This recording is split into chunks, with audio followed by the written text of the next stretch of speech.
Life is a time pass, क्या फर्क पड़ता है, कोई दिक्कत नहीं, पता नहीं, जो तारी राय सो मारी राय, nothing to do, nowhere to go, देखो सुनो मत बोलो।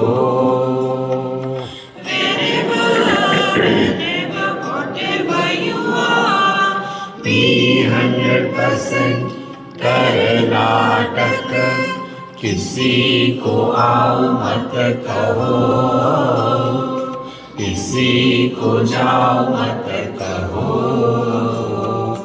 ना कुछ पाना ना कुछ खोना। Who asked you live at zero complete level? मौज में रहो, be happy।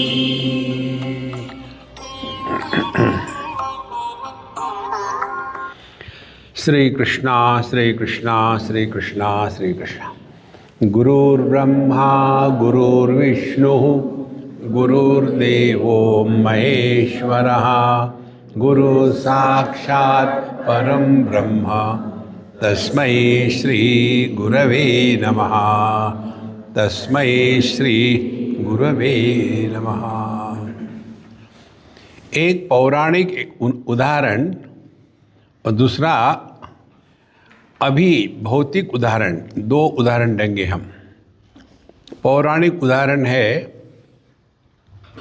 ये अवधूत जी जिन्होंने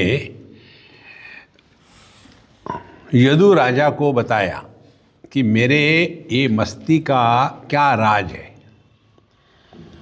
तो यदु राजा ने पूछा कौन है आपके गुरु, आपको ये सब दिया है? बोले मेरे 2 दर्जन गुरु हैं, एक नहीं। और हर जगह उन्होंने ये बताया मैंने किससे क्या सीखा। अच्छा, अब सवाल ये आता है इतने सारे गुरु की क्या आवश्यकता है? इसका उत्तर वो स्वयं बताते हैं। अब आजकल के दुनिया का उदाहरण, एक महात्मा जी वृंदावन के, जिनका हमारे जीवन पर बहुत प्रभाव है, हमने जो सीखा है हम उनको एट्रीब्यूट करते हैं। उनसे हमने क्या सीखा? विचार कैसा करते हैं। देखो, हम उनके साथ बैठ कर के उपनिषद का अध्ययन नहीं किए, हमने जा कर के उनके हाथ पैर गला नहीं दबाया। देखो, तो फिर हमने उनके विचार करने की शैली जो है, किस प्रकार से विचार किया जाए, ये हमने सीखा। देखो, तो पहली बात पौराणिक,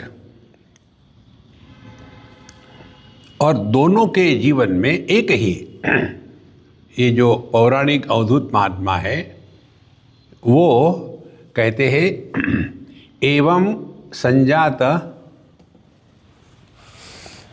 एवं संजात वैराग्यः विज्ञानालोक आत्मनि विचरामि महिमेताम। मैं पृथ्वी पर भ्रमण करता हूँ। देखो कैसा, मुक्त संगः, किसी से चिपकना नहीं, किसी को चिपकने नहीं देना, मुक्त संगः। और अनहंकृति, जिसमें अनहंकृति का यदि एक शब्द में अर्थ समझना हो तो निर्विशेष सत्ता, जिस होने में कोई भी विशेषता नहीं है। अभी हमारी जो सत्ता है, होना है, इसमें विशेषता का प्राधान्य है। मैं स्त्री, मैं पुरुष, मैं बंगाली, मैं मराठी, मैं पढ़ा लिखा, मैं ज़्यादा ही पढ़ा लिखा, मैं ज्ञानी, मैं महाज्ञानी, विशेषता को हटा दो तो जो निर्विशेष सत्ता है वो हमारा स्वरूप है।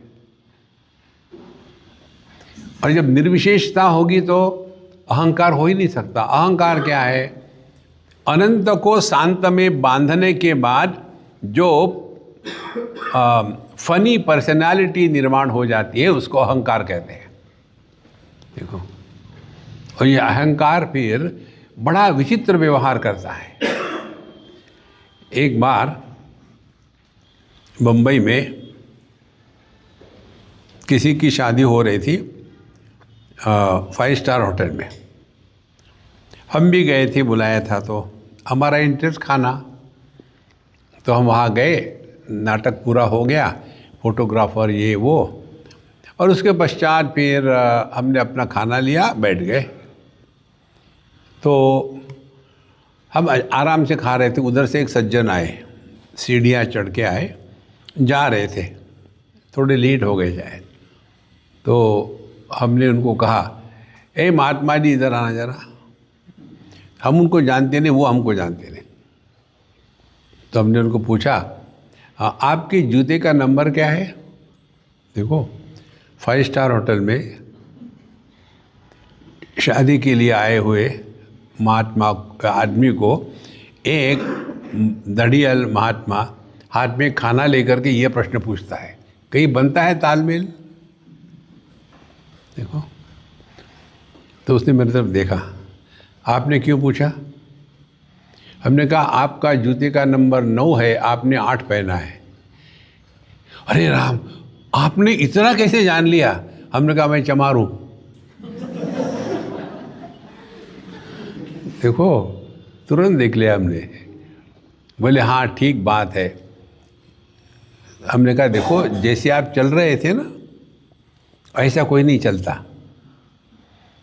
आपका जूता नंबर 1 कम है, इसीलिए आप बड़े मुश्किल से चल रहे थे। कोई भी सज्जन आदमी ऐसा नहीं चलता। बोले आप एकदम ठीक कह रहे। फिर उसने कहानी बताई। बोले मैंने कल ही गया नया जूता खरीदने के लिए और सिलेक्ट कर लिया, बाद में फिर काउंटर पर आ गया और पैसे दे दिया, उसने पैक कर दे दिया, लेकर घर आ गया। उसमें क्या देखना है? और आज जब निकला पहन करके, तो उसी समय लग रहा था थोड़ा टाइट है क्या, फिर अब क्या कर सकते, जाना तो है ही, तो चलो देखते थोड़ी देर में ढीला हो जाएगा। बैठे कार में भी ऐसा लग रहा था। अब यहाँ आने के बाद बिना जूते के 5 स्टार होटल में नहीं जा सकते, मंदिर में जा सकते, 5 स्टार होटल में नहीं जा सकते। तो फिर मैं आया और फिर सीढ़ी आती और चढ़ने की कठिनाई, और वो काट रहा है। ये जो काटता है ना, यही अहंकार है। क्यों? अनंत कोटि ब्रह्मांड नायक एक 3.5 हाथ का जूता पहन के चल रहा है।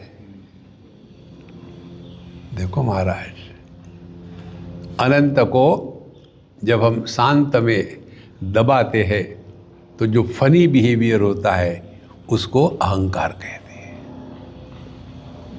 देखो कितने जूते हैं, मैं पति, मैं पत्नी, मैं भाई, मैं बहन, मैं अमीर, मैं गरीब, इतने सारे जूते पहन करके चल रहे हैं।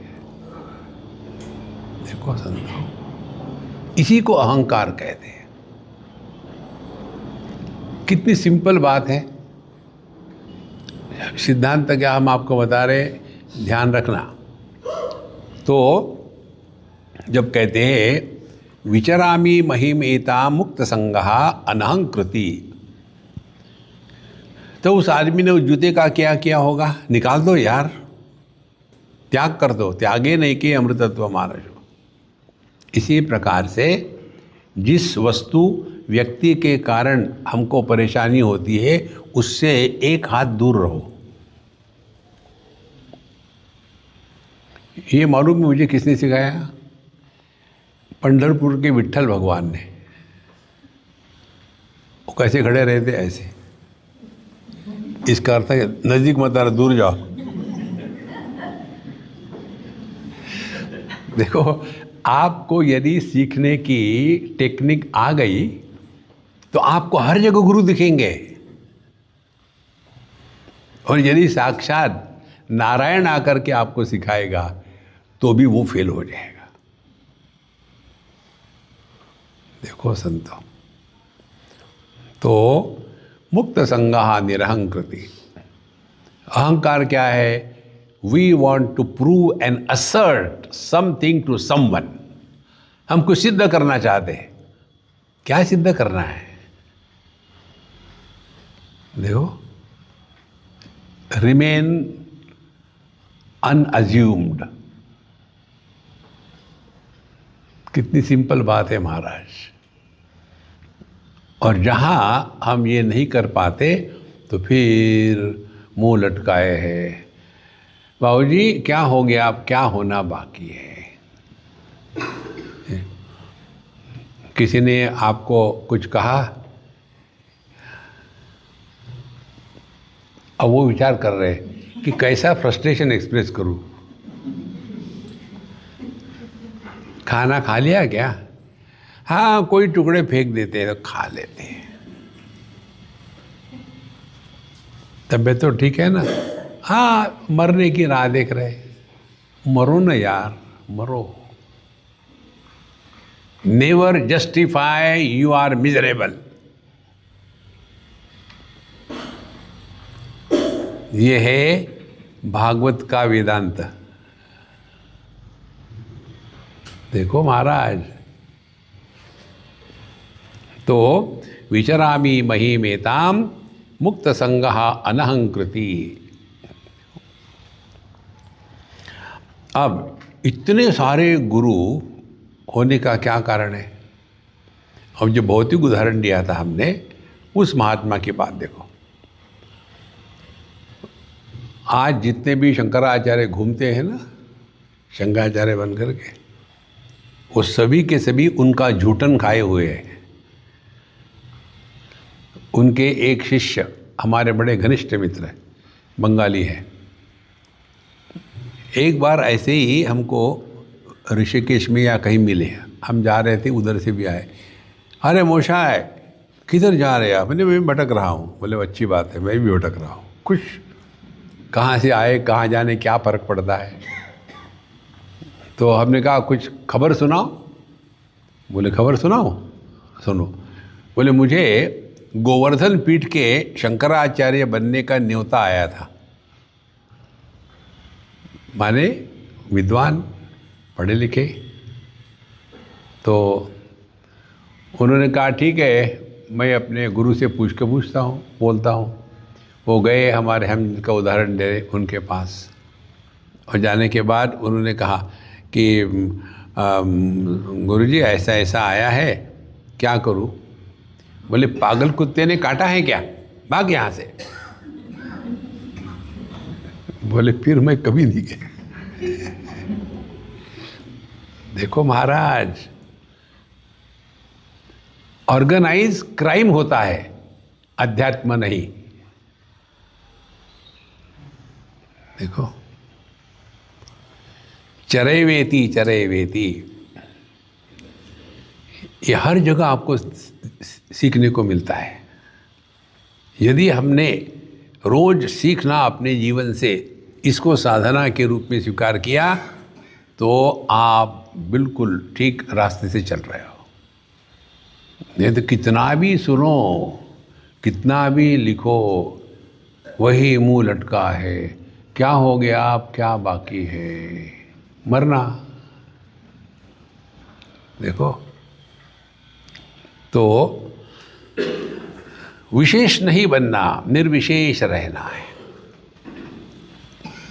अब इतने गुरु की क्यों आवश्यकता है? नहीं एकस्मात् गुरोः ज्ञानम सुस्थिरम स्यात्। एक गुरु से सीखा हुआ ज्ञान दृढ़ नहीं होता। देखो, हर एक से सीखो, और एक दिन ये बात आपके गले में उतरेगी। बाहर का गुरु कोई भी हो, कुछ भी करे, जब तक कि आपने सीखने की क्षमता और टेक्निक जागृत नहीं करी, तो 1000 गुरु आकर के हम उनको पैदल करके भेज देंगे। देखो, नहीं एकस्मात् गुरोः ज्ञानम सुस्थिरम स्यात्। ये कभी दृढ़ नहीं हो सकता। कारण क्या है? हम चाहते हैं चीज़ें हमारे कहने के अनुसार हो, वो कभी नहीं होगा। देखो, भगवान शंकराचार्य एक जगह लिखते हैं, 4 प्रकार के लोग महात्माओं के पास जाते हैं। एक होते हैं उत्तम अधिकारी, दूसरे होते हैं मध्यम अधिकारी, तीसरे होते हैं अधम अधिकारी और चौथे अधमाधम। उत्तम अधिकारी एक ही बार सुन करके गायब। देखो, उत्तम अधिकारी, घोटा लगाने की जरूरत नहीं। मध्यम अधिकारी सुनने के बाद उसके ऊपर चिंतन करेंगे, प्रैक्टिस करेंगे, डाउट आएंगे, लेकिन धीरे धीरे धीरे धीरे प्रयत्न कर रहे हैं। अधम अधिकारी, खोपड़ी में कुछ घुसता ही नहीं, एक भी चीज़ नहीं समझ में आती। और अधमाधम हर चीज़ को उल्टी समझते। देखो महाराज, इसीलिए यहाँ कहते हैं नहीं एकस्मात् गुरो हो ज्ञानम सुस्थिरम स्यात्। कारण क्या है? हम किस कैटेगरी के हैं? उत्तम अधिकारी है कि मध्यम है कि अधम है कि अधमाधम है? इसीलिए क्या कहते हैं? न सुस्थिरम सुपुष्कलम ब्रह्म अद्वैतम। देखो, ब्रह्मन तो एकमेवाद्वितीय है, तो उस एकम एव अद्वितीय ब्रह्म को बताने के लिए कितने सारे उपनिषद है। क्या एक उपनिषद से नहीं होता? क्यों इतने सारे हैं? एक बार एक सज्जन भगवान रमण महर्षि के पास पहुंच गए और उनको पूछा कि कितने उपनिषदों का अध्ययन करना पड़ेगा रियलाइज होने के लिए। तो उन्होंने पूछा, तुम शेविंग करते हो क्या? तो उसको लगा मेरा प्रश्न कठिन है, इनको समझ में नहीं आया। हर एक बेवकूफ़ को ऐसे ही लगता है कि उसका प्रश्न बड़ा कठिन है। तो बोले नहीं, मैं ये पूछ रहा था। बोले हाँ, मुझे समझ में आया, अब तुम मेरे प्रश्न का उत्तर दो। तो हाँ, शेविंग करते हो? हाँ, करता हूँ। तुम अपना चेहरा देखने के लिए दर्पण में कितने दर्पण की आवश्यकता है? एक काफी है। कितने उपनिषदों की आवश्यकता है अध्ययन करने की अपने स्वरूप को देखने के लिए? देखो महाराज, ऐसा क्यों होता है?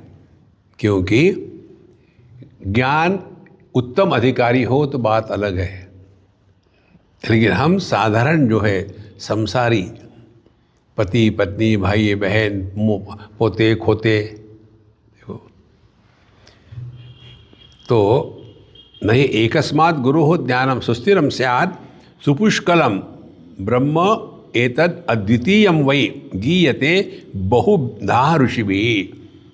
अनेक ऋषियों ने कितने भिन्न भिन्न प्रकार से बताया है।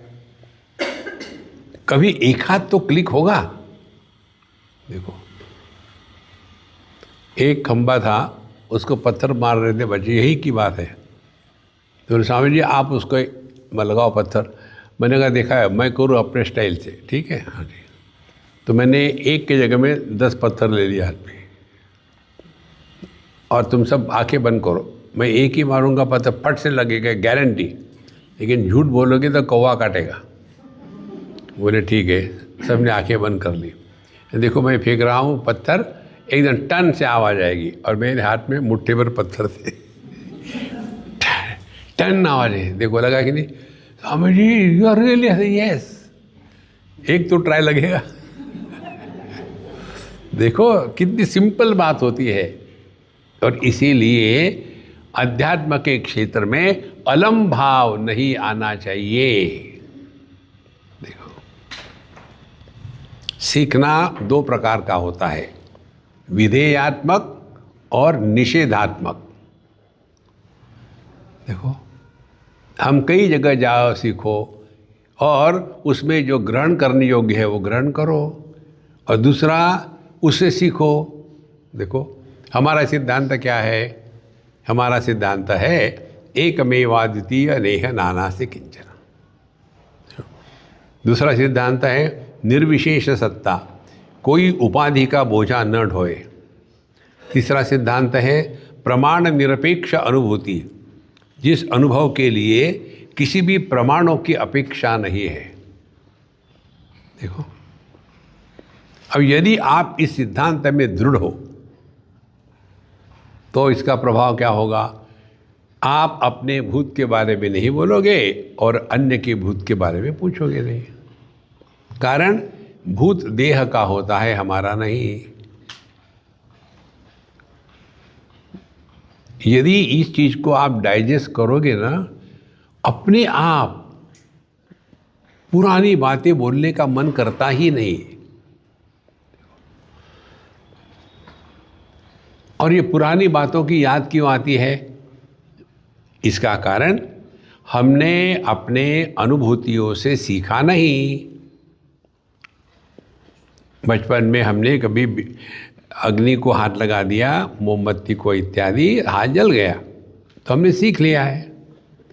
सीखने के कारण मन पर राग द्वेष के संस्कार नहीं होते। अग्नि को लेकर के हमारे मन में राग द्वेष के संस्कार नहीं है। कारण क्या? हमने सीखा है। ज्ञान के संस्कार नहीं होते, राग द्वेष के संस्कार होते हैं। देखो कितनी सिंपल बात है। यदि हम अपने अनुभूतियों से सीखें तो, सीखेंगे नहीं तो फिर राग द्वेष होगा। राग होगा तो उसके पीछे दौड़ेंगे, द्वेष होगा तो उसे दूर दौड़ेंगे। जीवन क्या होगा? दौड़ा सिंह। पूरा जीवन भागते रहो, यहाँ से वहाँ, वहाँ से वहाँ। Nobody can help us। देखो संतो, इसीलिए जगत में सब जगह जावे, जहाँ से जो ग्रहणीय है वो ग्रहण करे और जो त्याज्य है उसका त्याग करे। ये करते करते हम में जो उपाधि का बोझा ढोने का अभ्यास हो गया है, वो उपाधि के बोझे को हम धीरे धीरे निकाल देंगे। हमारा यही अभ्यास है। इसीलिए हम कितने को मिलते हैं, I never forget to forget. देखो कई बार लोग आकर के ऐसे, स्वामी जी कैसे हैं आप? पहले बताओ तुम हो कौन? मनुष्य का मन कैसा चाहिए? दर्पण के जैसा, सबको प्रतिबिंबित करे, किसी का तिरस्कार नहीं, लेकिन किसी के संस्कार नहीं होने चाहिए। तब जाकर के मनुष्य जितना वर्तमान में रहेगा उतना वो परमात्मा के साथ है। उदाहरण, सुषुप्ति अवस्था में हम परमात्मा के साथ एक होकर के रहते हैं। कारण क्या है? वहाँ औपाधिक विविधता का त्याग हो जाता है। तत्र माता अमाता भवति, तत्र पिता अपिता भवति। वहाँ हम माँ बाप भाई बहन सास ससुर, ये सारे ससुर गायब, सब विशेषता खत्म हो गई। यह जो निर्विशेष अनुभूति है ये अपना स्वरूप है। इसलिए जहाँ ये प्रसंग आते हैं, पुरानी बातें या कुछ करना है, दूसरा हमारा सिद्धांत आपको बताते हैं, मंत्र पढ़ना उपनिषद के आवश्यक है, लेकिन उसके अर्थ को जीवन में उतारना उससे भी ज़्यादा आवश्यक है। जब उपनिषद के मंत्र का पाठ करते हैं, जब बाबा जी लोग आते हैं ना हमारे जैसे, तो जो ट्रेडिशनल होते हैं ना, उनके यहाँ जैसे आ गए तो हाथ में पूर्ण कुंभ लेकर के खड़े हो जाएंगे और फिर उनको मंत्रों के द्वारा रिसीव करेंगे। न कर्मणा न प्रजया धने न त्यागे नैके अमृतत्वमानशु परेण नाकं निहितं गुहायां विभ्राजते यद्यतयो विशन्ति वेदांत विज्ञान सुनिश्चितार्था संन्यास योगा यतयः शुद्ध सत्वाः ते ब्रह्मलोकेषु परांत काले परामृतात् परिमुच्यन्ति सर्वे। ये दो मंत्र आते हैं कैवल्य उपनिषद में, मुंडकोपनिषद में। पहला शब्द है न कर्मणा न प्रजया न धनेन। ये तीन चीजें हम अपने पर उपाधि के रूप में धारण करते हैं। देखो, कर्म के द्वारा कौन सी उपाधि है? मैं की। मैंने ये किया, मैंने वो किया, मैं। तो जो अनंतमय है वो शांतमय हो जाता है। जो आदमी है वो पति बन जाता है। आदमी होता है, पति बनता है, इसलिए बनावटी है। देखो, तो जहाँ न कर्मणा जब कहते हैं तो समझ ले पक्की बात कि कर्म से परमात्मा की प्राप्ति नहीं होती। जहाँ प्रयत्न है वहाँ हम नॉर्मल नहीं है। प्रयत्न का अभाव यह स्वास्थ्य का लक्षण है। जो ऊंचे सुनते हैं, ऊंचे सुनने वाला व्यक्ति बहुत प्रयत्न करना पड़ता है, और जहाँ प्रयत्न करेंगे वहाँ थकावट आएगी, और अल्टीमेटली फिर सुनना छोड़ दो यार, इससे तो अच्छा सो जाए, और सो गए, क्योंकि प्रयत्न किया है। जहाँ प्रयत्न नहीं है माने आपकी श्रवण शक्ति एग्जैक्टली ऑप्टिमम है, परफेक्ट डेसिबल्स, कोई गलती नहीं उसमें, तो आप आराम से बैठ करके सुन रहे हो, कोई प्रयत्न नहीं। तो जीवन में जितनी हमारी अपने स्वरूप के पास होने की क्षमता है उतने हम रिलैक्स रहेंगे। देखो, जहाँ कुछ बन गए, पति पत्नी सास ससुर दादा दादी नाना नानी, संसार शुरू हो गया। इसीलिए न कर्मणा, तो अपने दिमाग से ये चीज़ें निकाल डाले कि कुछ करने से परमात्मा की प्राप्ति होती है। देखो, ये सिद्धांत बहुत सिंपल है महाराज, ये हमको जीवन में उतारने हैं। कर्म किस क्षेत्र में काम आता है, चिंतन की बात है। जैसे हम लोग यहाँ खंडाला आए, आतिक क्या खंडाला, हाँ आ गए। यहाँ क्या करेंगे? खाएंगे पिएंगे घूमे मौज करेंगे, और क्या। देखो, इसीलिए हमने खंडाला पे रखा है, रोने धोने के लिए नहीं रखना, आकर के मेडिटेशन करो, बेवकूफ। तो कोई वस्तु दूर हो तो वहाँ जाना पड़ेगा, वहाँ कर्म का निर्माण हुआ। देखो, कोई वस्तु अपूर्ण हो, खाना खा रहे थे, यार नमक कम है इसमें, तो जाओ उठो ले आओ डालो उसमें, वहाँ कर्म की अपेक्षा है। कोई वस्तु साफ सुथरी ना हो, गंदी हो, तो उसको धोना पड़ेगा, साफ करना पड़ेगा। जिस परमात्मा की हम बात कर रहे हैं, क्या वो दूर है क्या? कुरुते गंगा सागर गमनम व्रत परिपालन अथवा दानम ज्ञान विहीन सर्वमतेन भजति न मुक्तिम जन्मशतेन भज गोविंदम भज गोविंदम। देखो, यहाँ जाएंगे वहाँ जाएंगे, ये करेंगे वहाँ, और तीर्थ क्षेत्र में जाके करेंगे क्या? पंडितों से झगड़ा करेंगे, और वहाँ तुम लोग यहाँ रहते हो, ऐसे करते हो वैसे करते हो। अरे तुम लोग वहाँ भगवान के लिए गए हो कि रिक्शा वाले से झगड़ा करने के लिए गए हो?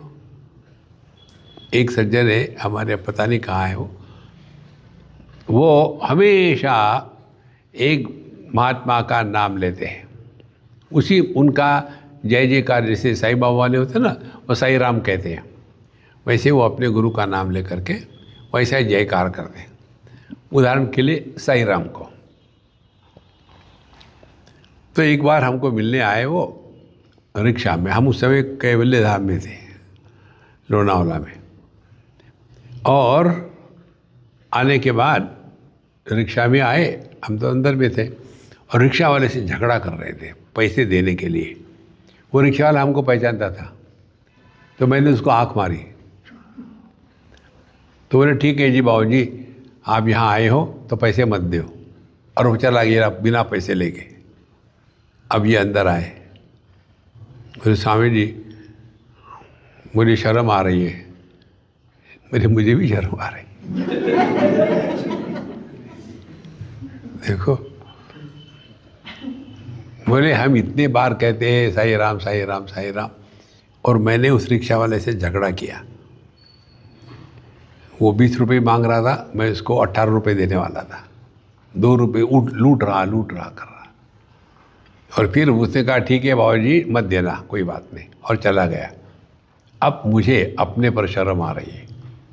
अब मैं क्या करूं? चुल्लू भर पानी लो, कूदो उसमें। देखो, हमको 24 घंटे में 24 घंटे आध्यात्मिक साधना करनी है। It is not a part time profession, it is a full time pre occupation. भगवान के सामने है तो भक्त है, उसके बाद भी भक्त। देखो, तो हमको कोई डिस्टेंस क्रॉस करके नहीं जाना, कर्म की आवश्यकता नहीं। ना तो कोई गंदगी है किसी को सुधारना है, साफ करना है, ना तो किसी उस परमात्मा में कोई अपूर्णता है उसको जप करके उसको प्रसन्न करना है। नहीं,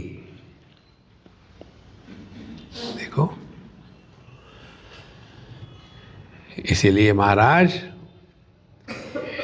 नहीं एकस्मात् गुरोः ज्ञानम सुस्थिरम स्यात्। एक गुरु को पकड़ के बैठे और गुरु को चैलेंज, मुझे सुधार के दिखाओ। देखो महाराज, हमको हर एक से सीखना है। इसीलिए गुरु का तात्पर्य हमारी अपने प्रत्येक अनुभूति से सीखने की जो क्षमता है, उस क्षमता को गुरु कहते हैं। नहीं तो साक्षात ब्रह्मदेव आकर भी अपने चारों मुखों से हमको ज्ञान दे तो हम उसको कंफ्यूज करके छोड़ेंगे। देखो, सो नहीं एकस्मात् गुरोः ज्ञानम सुस्थिरम स्यात्। फिर ब्रह्म एतद् अद्वितीयम वै, ब्रह्म तो एक ही है, अद्वितीय। फिर गीयते बहुधा ऋषिभिः, तो एक ही ब्रह्म तो इतना है, ब्रह्म एकमेव द्वितीयम। ठीक है, नेक्स्ट क्या करना है भी बताओ। हाँ, एक को पकड़ने के लिए अनेक का त्याग करना आवश्यक है। और अनेक का त्याग कैसा होगा? जैसे दर्पण में अनेक प्रतिबिंब है, उसमें से एक प्रतिबिंब अपना भी है। तो ये जो दर्पण के प्रतिबिंब को हम देख रहे हैं, उन प्रतिबिंबों को लेकर के हमारी क्या धारणा होती है? बाकी के तो प्रतिबिंब है, उसको हम प्रतिबिंब के रूप में देखते हैं। लेकिन जब अपना प्रतिबिंब होता है तो उसको मैं के रूप में देखते हैं। देखो, धीरे धीरे धीरे धीरे यह ज्ञान की सूक्ष्मता जब बढ़ जाती है ना, तब समझ में आता है कि आध्यात्मिक साधना, गुरु के प्रति समर्पण, इसका अर्थ एक गुरु को पकड़ करके चैलेंज, गुरु महाराज मुझे सुधार के दिखाओ, नहीं। किसी को पकड़ो मत। देखो, नहीं तो कितने महात्मा हो गए, कितने उनके पास चेले होते, कुछ फर्क नहीं पड़ने वाला। अब ये बताने के बाद भगवान श्री कृष्ण कहते हैं, इत्युक्त्वा स यदुम विप्रः आमंत्र्य गभीरधीः वंदितो अभ्यर्थितो राज्ञो ययो प्रीतो यथागमान। उद्धव जी को कहते हैं भगवान कृष्ण, इस प्रकार से वह अवधूत महाराज बड़े शांत थे, बिल्कुल सहज रिलैक्स, और उनकी यदु राजा ने अच्छी तरह से पूजा पोथी करी, उनके उपदेश को सुना और उनकी वंदना करके दत्तात्रेय जी भी उनसे अनुमति लेकर के प्रसन्न चित्त से अपनी इच्छा के यथागतम निकल पड़े। देखो, कहीं पकड़ो मत, किसी को फंसो मत, चरे वेती चरे वेती। आपकी दृष्टि में ऐसा परिवर्तन आ जाता है कि आप ऑब्वियस के परे देखते हो। चर्म चक्षु से देखने की दृष्टि भिन्न होती है, देखो, और प्रज्ञा चक्षु से देखने की दृष्टि भिन्न होती है। देखो, दोनों में क्या अंतर है? एक लड़की भगवान ने निर्माण करी, अब उस लड़की को उसके पिताजी देखते हैं तो कन्या के रूप में देखेंगे, उसी लड़की को उसके पति देखते हैं तो पत्नी के रूप में देखेंगे, और उसी लड़की को उसका पुत्र देखता है तो माँ के रूप में देखता है। तो दो दृष्टियाँ हो गई ना, एक नहीं है। तो दुखी कौन होता है? कन्या, पत्नी और माँ। तो प्रज्ञा चक्षु क्या हो गया? प्रज्ञा क्या हो गई? समझना कि हम एक ही है, उपाधि के कारण हम अनेक प्रतीत हो रहे हैं, और इसीलिए जो जो रोल हमको प्ले करना है उसको बढ़िया से बढ़िया प्ले करे। Wherever whenever whatever you are, be 100%। कर नाटक होने के बाद पर्दा गिर गया, फिर हाथ में बीड़ी लेके पी लो।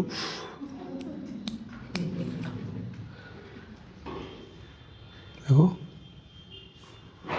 रिलैक्स।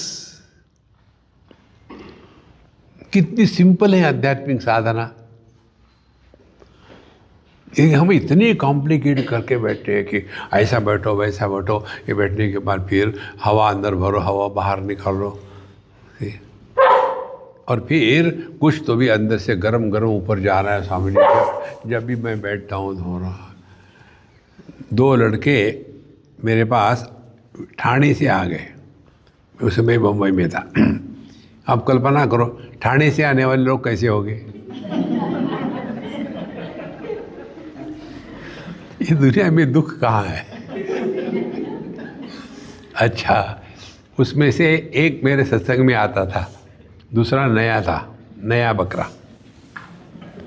तो उसने कहा, स्वामी जी ये मेरा दोस्त है और उसको कुछ प्रश्न पूछना है। उसका कहने का तात्पर्य ये है। हमने कहा, वो गूंगा है क्या?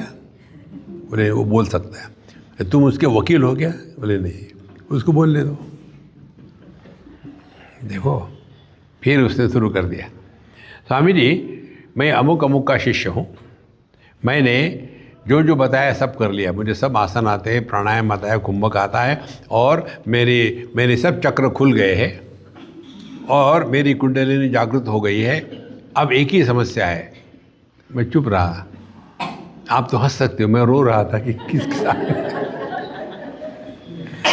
धड़ाधड़ हो गया सब कुछ। अब एक ही समस्या है, इसके आगे क्या करना है, यही मैं रुक गया, क्योंकि ये सब होने के बाद मेरे गुरु मर गए। अब मैं क्या करूं? तो मैंने कहा, भाग यहां से। क्यों? तू गुरु खाऊ है। एक गुरु को तुमने मारा, मेरे पास आए, मैं नहीं बताऊंगा, मर जाऊंगा। देखो महाराज, ये अध्यात्म के कार्टून होते हैं सब। ये सब चक्र खुल गए, क्या करूं? सब बटन खुल गए, लगा लो।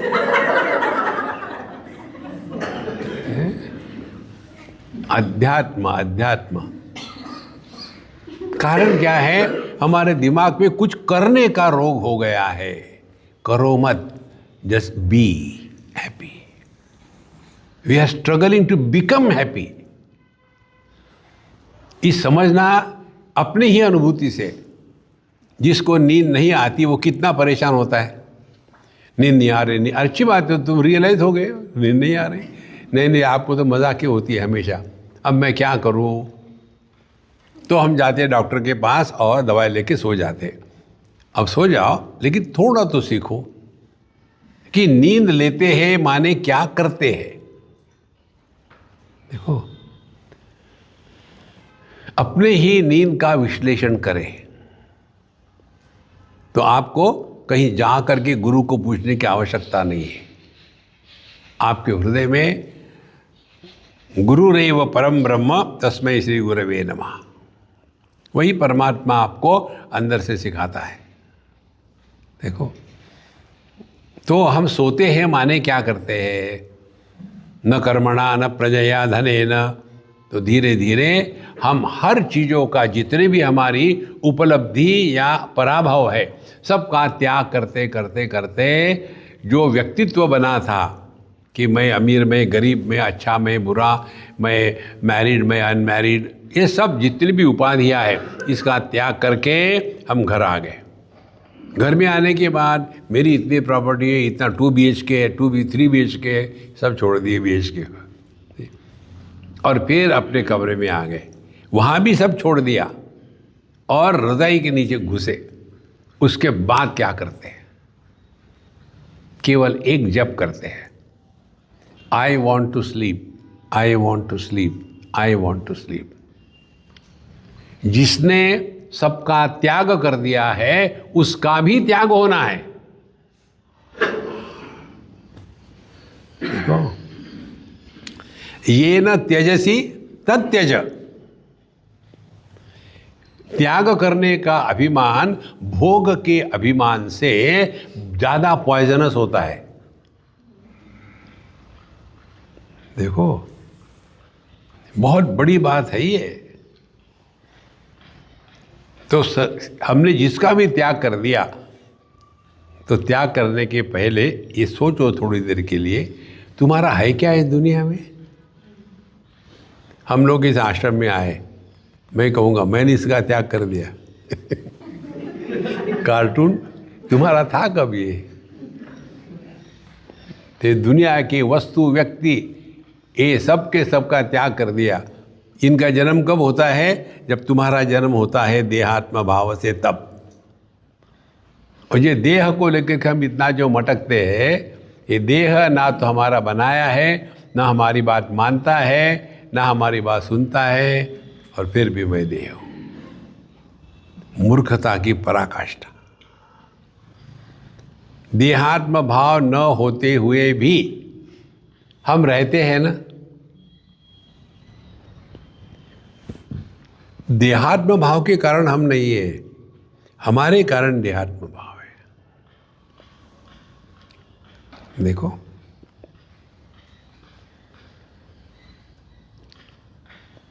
आपने केवल सुना ही है। अब आपके अंदर झांक के देखो, आपके अंतःकरण की स्थिति क्या है।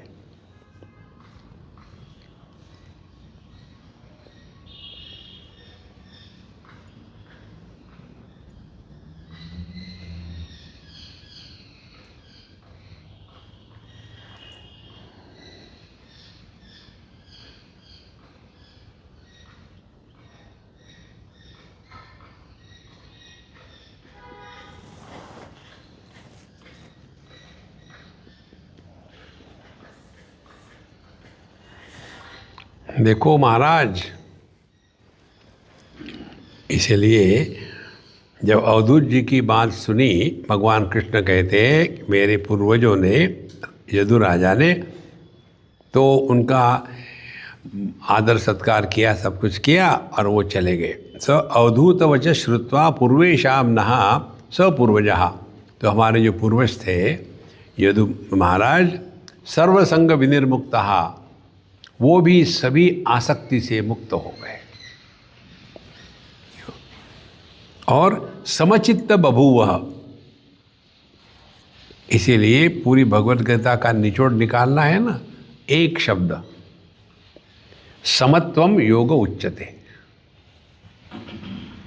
आप जो भी करो या ना करो, उसका प्रभाव कहाँ हो रहा है, वहाँ हमको ध्यान देना है। देखो, आपने खाना खाया, उसका प्रभाव क्या होना चाहिए कि आपकी भूख खत्म हो गई। आपने खाना खाया लेकिन भूख खत्म ही नहीं हो रही, क्या बात है? तो आपने केवल मेनू का पाठ किया है। मेनू का पाठ करने से भूख नहीं जाती। इसी प्रकार से केवल ये भगवद गीता का पाठ करते हैं। देखो, कार्बन दो जो स्वभाव पृछामी तो आम धर्म समता भूतन में शिष्टस्ते। हम हिलते हिलते घूमते रहते, कहते रहते, उनके नीचे मिर्ची रख दो, भगवद गीता की चटनी तैयार हो जाएगी। देखो, शब्दों के परे उसका अर्थ हमारे हृदय में प्रकट होना चाहिए। जिन शब्दों का अर्थ हृदय में प्रकट नहीं होता वो केवल नॉइस है। देखो, जैसे आपके पास कोई आकर के चाइनीज़ में बात करे, कुछ पूछे, तो आप क्या कहेंगे? या क्या बकबक कर रहा है यार। लेकिन वो बकबक नहीं कर रहा था, वो कुछ बोल रहा था। जैसे पक्षियों की भाषा होती है, हम नहीं समझते, लेकिन उनकी भाषा है अपनी, उनके अर्थ है। इसी प्रकार से शास्त्रों के शब्दों का अर्थ हृदय में प्रकट यदि हो गया, तब हम में जा कर के हमारी यह जो भ्रांति है ये मिटेगी, नहीं तो केवल शब्द ही शब्द रहेंगे। तो अवधूत वच श्रुत्वा पूर्वेशाम नहा स पूर्वजः सर्वसंग विनिर्मुक्ता समचित्तो बभूव। इसीलिए हमको सबको समझना क्या है कि सभी आसक्तियों का त्याग करके समदर्शी होना चाहिए। समदर्शी होना चाहिए माने किसी को आओ मत कहो, किसी को जाओ मत कहो। दुनिया में दोस्त दुश्मन बन कर के ना रहे। देखो, ये बहुत बड़ी महत्व की बात है। कोई भी महात्मा हमसे प्रेम करता है, ये हमारी भ्रांति है। एक बार वृंदावन में एक महात्मा जी के पास हम थे। महात्मा जी अंदर थे, हम बाहर बैठे थे। अब उनकी जो भगत लोग आते थे, जाएंगे और वो उनको इलायची देते थे, कभी कुछ तो लिए, तो वो लेते वहाँ तो तुमने लाई अच्छी है, ताज़ी लगती है। ठीक है, बहुत बढ़िया, कितने, तो ठीक है, मैं थोड़ी रख लेता हूँ, लो जा प्रसाद दे देना। और जब वो अम्मा बाहर आती थी, हमको कहती थी, मालूम है आपको क्या, महाराज जी मुझसे सबसे ज़्यादा प्यार करते हैं, बहुत प्यार करते हैं। तुम भाग्यवान हो। बोले हाँ, मैं बहुत भाग्यवान हूँ, सबसे ज़्यादा मेरे से प्यार करते। वो चली गई, दूसरी आई, दूसरी का वही डायलॉग, जो सबसे ज़्यादा प्यार करता है वो किसी से प्यार नहीं करता। देखो, प्यार में आदमी बंधन में नहीं आता। शुद्ध प्रेम वो है जो आप तो मुक्त करता है, बंधन में नहीं डालता। देखो, जैसे सुगंधित पुष्प का प्रेम सबके प्रति समान होता है, चाहे कोई उसका सुगंध ले ना ले, चाहे उसको कोई तोड़ के फेंक दे, चाहे कोई तोड़ के भगवान को चढ़ावे, चाहे उस फूल को तोड़ के कोई मुर्दे को चढ़ावे, उसके लिए समोहम सर्वभूतेषु न मे द्वेषोस्ति न प्रिया, भगवान जो कहते हैं 9वें अध्याय में। तो यह जो समत्व है, ये प्रेम की पराकाष्ठा है। यही हमारा मंत्र है, किसी को आओ मत कहो, किसी को जाओ मत कहो। Maintain equanimity with everyone in this world. तो सर्वसंग विनिर्मुक्ता समचित्तो बभूवः। उसके बाद हमारे जो पूर्वज थे वो एकदम समचित्त हो गए।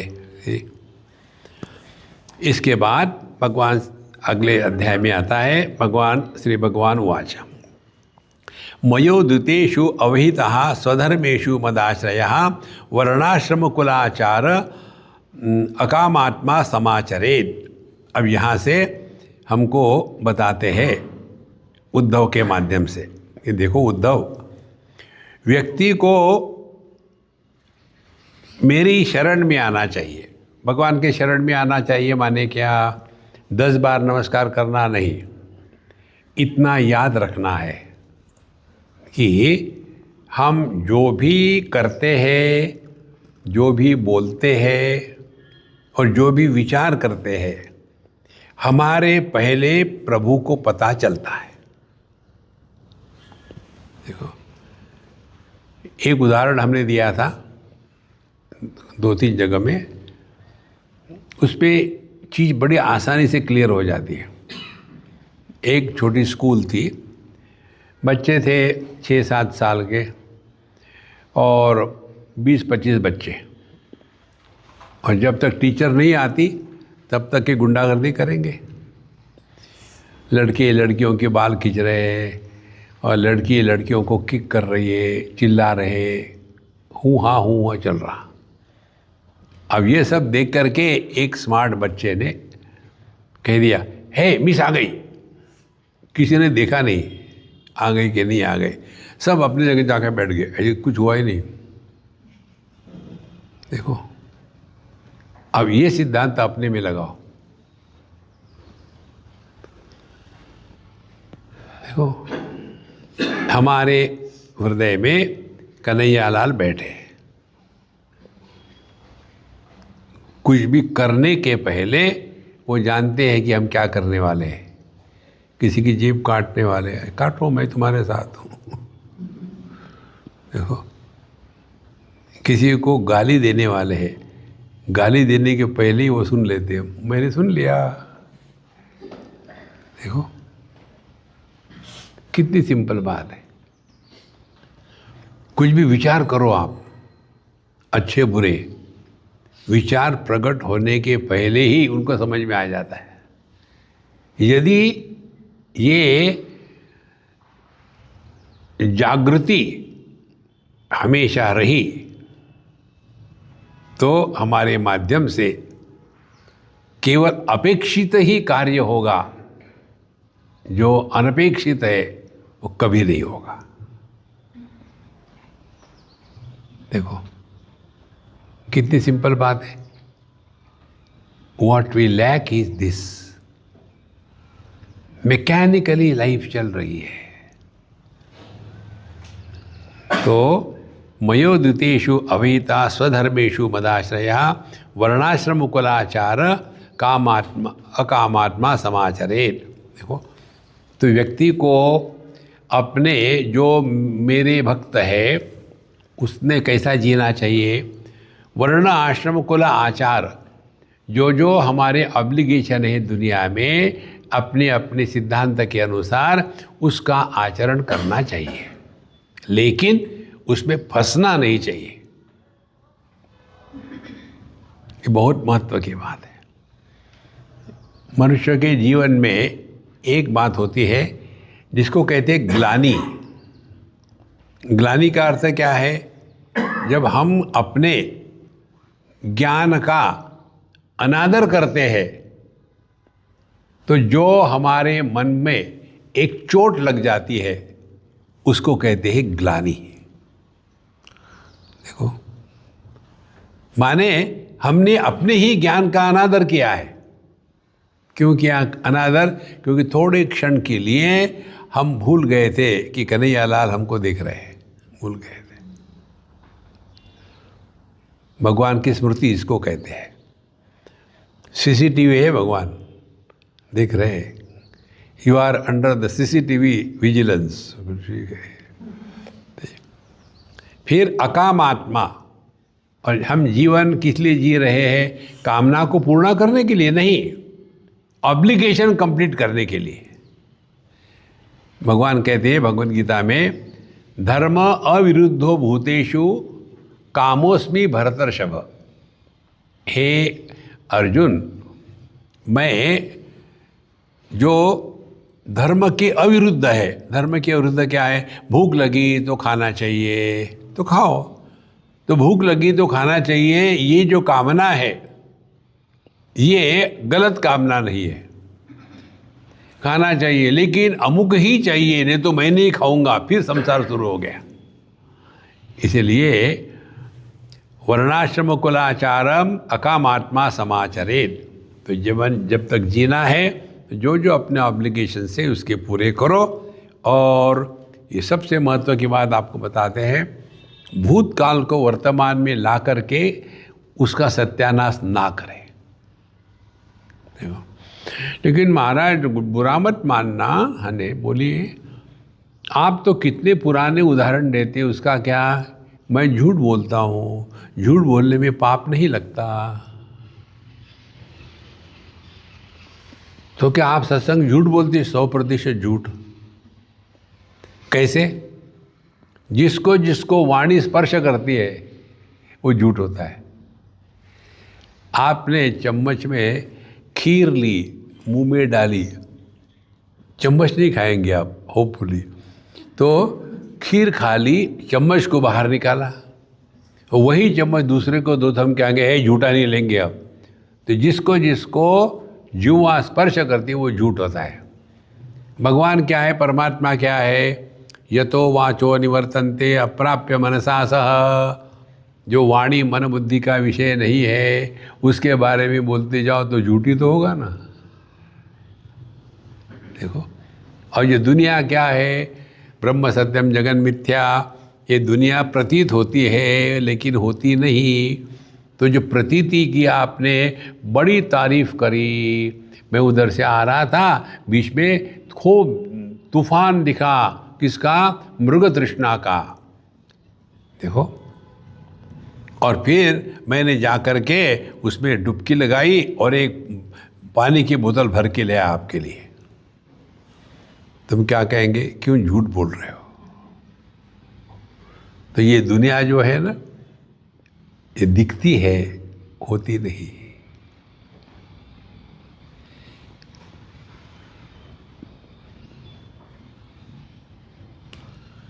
हमारी स्थिति मालूम है कैसी है?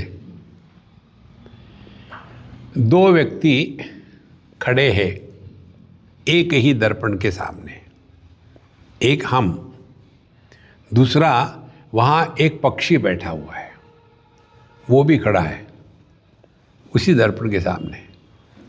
हम जा कर के अपना मेकअप करेंगे, हेयर स्टाइल करेंगे, मूछ ठीक करेंगे, आँखें ठीक करेंगे, सब हाँ ठीक है, निकल जाए। और पक्षी कहेगा अच्छा मैं भी देख लूँ, हो गया, अच्छा यहाँ कोई तो भी है। फिर द्वितीयात् वही भयम भवति। जहाँ अन्य की प्रतीति है वहाँ भय स्वाभाविक है। वहाँ कौन है, कैसे, कहाँ से आया? फिर उसके साथ झगड़ा शुरू हो गया। पहले चोट से मारना शुरू करेंगे, फिर दर्पण के पीछे जाके देखा, अच्छा भाग गया, बहुत बढ़िया है, फिर आया सामने, फिर आ गया, फिर उसने शुरू कर दिया है योगा, आओ ट्विस्ट करे योगा। उसके बाद नहीं जा रहा, फिर प्राणायाम करे, फिर भी नहीं गया। उसके बाद दान धर्म करे, फिर भी नहीं गया। बहुत प्रयत्न करे, क्यों नहीं जा रहा ये पक्षी मेरा दुश्मन है। फिर गुस्से में फिर उसने मेडिटेशन शुरू कर दिया। और जब तक आंखें बंद है तब तक आनंद है, आंखें खुल फिर दिख रहा है वो, अरे बाप रे अभी नहीं गया वो, कहाँ से आया पता नहीं। और फिर अल्टीमेटली अपने चोट से उस दर्पण को मारना शुरू कर दिया, ठाक ठाक, इतना मारा कि दर्पण टूट गया और 4-6 टुकड़े हो गए। अरे रो राम, और आ गए ये लोग, कहाँ से आ गए? अरे राम राम राम राम। ये कहानी सुनने को लगती है कहानी है, लेकिन हमारे सबकी यही कहानी है। एक पिता का दर्पण, उसमें पुत्र दिख रहा है, एक पत्नी का दर्पण, उसमें पति दिख रहा है, तीसरा बच्चे का दर्पण, उसमें बाप दिख रहा है। सत्य है।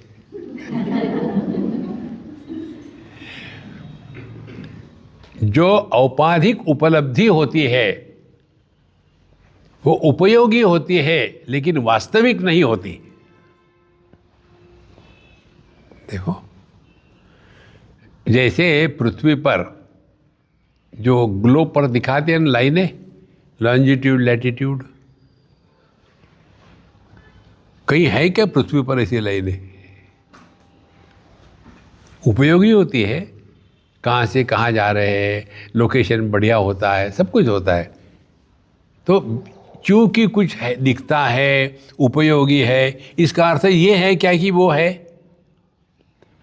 जैसे पति दिखता है, उपयोगी है थैली उठाने के लिए, लेकिन पति नाम की वस्तु पुरुष से अलग है क्या कोई? उसी पुरुष को ही हमने पति कहा है, तो क्या वो सबका पति है, राष्ट्रपति? देखो, तो कहाँ है ये पति? और दुखी होने वाला जो पति है कहीं नहीं है। उसी को जब सत्य मानते हैं तब संसार शुरू हो जाता है। इसीलिए अन्वीक्षेत विशुद्धात्मा देही नाम विषयात्मना गुणेषु तत्व ध्यानेन सर्वारंभ विपर्ययम्। तो मनुष्य को करना क्या चाहिए कि पहले विशुद्धात्मा विषयात्मना अपने हृदय से एक काम, क्रोध इत्यादि को निकालने के लिए अपने धर्मों का जो पालन है वो करे, ताकि मन में ये करना चाहिए, ये नहीं करना चाहिए, इसकी ग्लानि ना रहे। और गुणेषु तत्व ध्यानेन, फिर जितने भी गुण हैं सत्व रजस तमस और जितने विषय हैं उनको समझे कि हम इनको आज तक इतने बार हमने प्राप्त किया। देखो महाराज, दूसरा सिद्धांत आपको बताते हैं। हमारा मन किसी भी वस्तु, व्यक्ति, देश, काल, परिस्थिति के प्रति उतना ही आकर्षित नहीं रह सकता जितना पहले बार था। समय के अनुसार धीरे धीरे धीरे वस्तु, व्यक्ति, भोग सबके प्रति हमारे मन में अपने आप वैराग्य आ जाता है। फिर हम करते क्या है, फिर चलो अभी बम्बई में बहुत भीड़ भाड़ है सर, ऐसा करते हैं हम जाएंगे खंडाला में मकान बनाएंगे, पैसे तो बहुत है, आएंगे खंडाला में मकान बनाएंगे। बस अब उसमें रहने के लिए तो अकेले ही रहना पड़ेगा, यहाँ तो कोई है ही नहीं यार यहाँ। तो फिर क्या करें, पूछो किसी को, आते क्या खंडाला, देखो पूछो। और यहाँ भी आकर के देखो कितने दिन रह सकते हैं आप।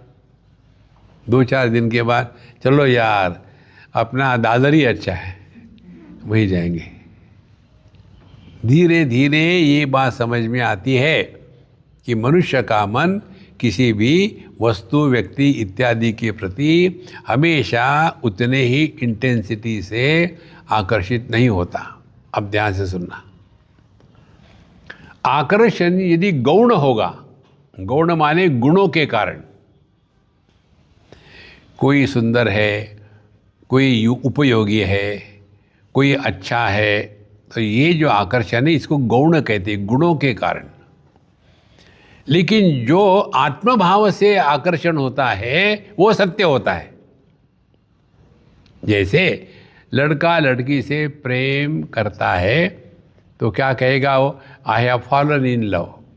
तो वो प्रेम जो है लड़का लड़की का वो क्रिया है, वो अनुभव नहीं है। देखो, और इसीलिए कोई भी क्रिया प्रारंभ होगी और उसका अंत हो जाएगा।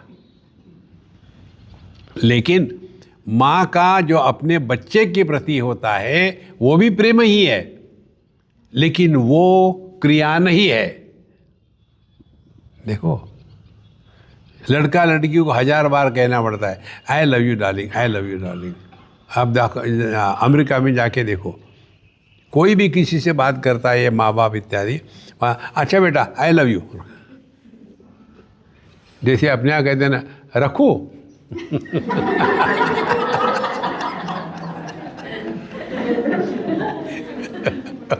कितना आनंद है, वहाँ कहते आई लव यू, क्या है लव यू। देखो संतो, तो जब ये कितनी छोटी छोटी बातें हैं, इसी से हमको सब सीखना है, यही अध्यात्म है। तो अन्विषेद विशुद्धात्मा देहि नाम विषयात्मना गुणेशी तत्व ध्यानेन। तो गुणों के माध्यम से प्रकट होने वाला जो है उसके तत्व का ध्यान करें कि यह जो सुखी दुखी होने वाला है यह वास्तविक है क्या औपाधिक है। तो जिस दिन ये समझ में आएगा कि जो दुखी होता है वो पति है आदमी नहीं, उसके बाद फिर साधना शुरू करो। क्या साधना शुरू करो? जब बाहर से घर आते हो तो मुंह लटकाए आओ, फ्रस्ट्रेट होकर के आओ, तब आपको घर में आदर सत्कार मिलेगा। यदि बाहर से आ जा हा हा हा हा हमारी और बड़ी किसको मिल गया है पत्नी को खुश करने का तरीका दुखी रहो, तुम बिन जाऊं कहाँ। देखो संतो, जीवन एक नाटक है, इसको इतना गंभीरता से मत लेना। जो जो अपना रोल है वो बढ़िया से बढ़िया प्ले करो और मौज में रहो। सो गुणेशु तत्व ध्यानेन सर्वारंभ विपर्ययम। देखो, और फिर जो भी हम कुछ करते हैं उससे खुशी के प्राप्त करने की अपेक्षा ना रखे, पर जो भी करना है खुश होकर के करें। देखो कितना फर्क हो जाता है। हम जो भी करते हैं मुझे क्या मिलेगा, हाँ, जो भी करते हैं उसमें खुशी प्रकट हो, बस वही सब कुछ है। ऐसा अभ्यास करने से हे उद्धव जी, आप मेरे जाने के बाद, माने रिटायरमेंट के बाद मैं क्या करूं, कैसे रहूं, ये आपके प्रश्नों का उत्तर भगवान कृष्ण दे रहे हैं। तो आप हो गए उद्धव। देखो, और ये विषय है भगवान श्री कृष्ण का। अब उनके विचार सुनो और अपने आप को बिजी रखो। नहीं तो 24 घंटे घर में रहेंगे। मैंने कितने घरों में देखा है जिन घरों में पुरुष घर के बाहर जाते ही नहीं, उन घर की स्त्रियों का जीवन इतना भयानक होता है। 24 घंटे ये सामने खड़े हैं टिकोजी राव, जाओ ना जरा घूम के आओ ना, नहीं ठीक है यही निकलते ही नहीं। हमने ये देखा है बम्बई में, इसलिए बोल रहे हैं आपको।